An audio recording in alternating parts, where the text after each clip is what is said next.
Recording by Sri Ganesh Studio, Gurgaon. Sri Ganesh Studio, Gurgaon.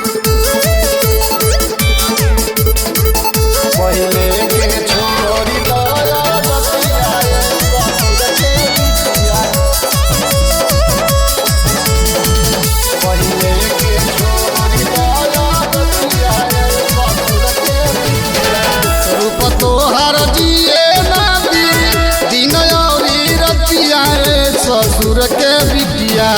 रूप तोहर जिए नदी दिन रतिया ससुर के बिटिया लेके ओढ़नी ढाकोया अपन छतिया ससुर के बिटिया पहले के छोड़ी दया रतिया ससुर के बिटिया ससुर के बिटिया ससुर के बिटिया पहले के छोड़ी दया रतिया ससुर के बिटिया लेके ओढ़नी ढाकोया अपन छतिया ससुर के बिटिया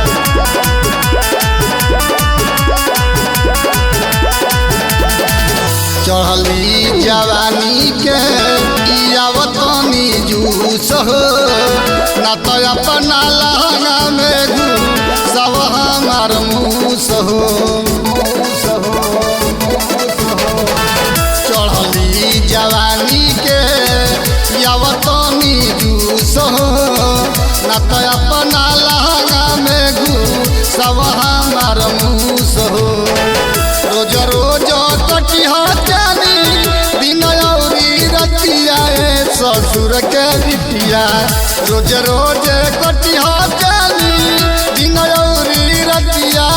ससुर के बिटिया लेके ओढ़नी ढाकोया अपन छतिया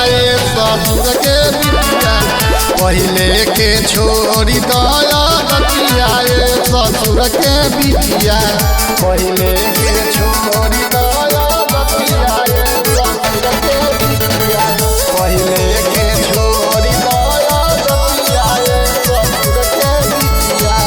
Recording by Sri Ganesh Studio, Gurgaon. Sri Ganesh Studio, Gurgaon.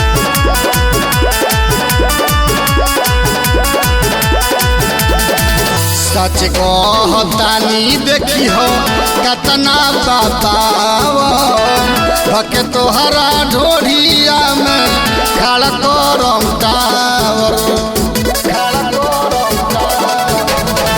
सच कहतानी देखी हो कतना बतावर भके तोहरा ढोढ़िया में खड़ा करम टावर पहले सुनील बारू में सगा के गीतिया ससुर के बिटिया पहले सुनील बबलू में सगा के गीतिया ससुर के बिटिया लेके ओढ़नी तो पया अपन छतिया ससुर के बिटिया पहले के छोड़ी दया रतिया ससुर के बिटिया रूप तोहर जिए दिन रतिया ससुर के बिटिया रूप तोहर जिए दिन रतिया ससुर के बिटिया लेके ओढ़नी तो पया अपन छतिया ससुर के बिटिया पहले के छोड़ी दया रतिया ससुर के बिटिया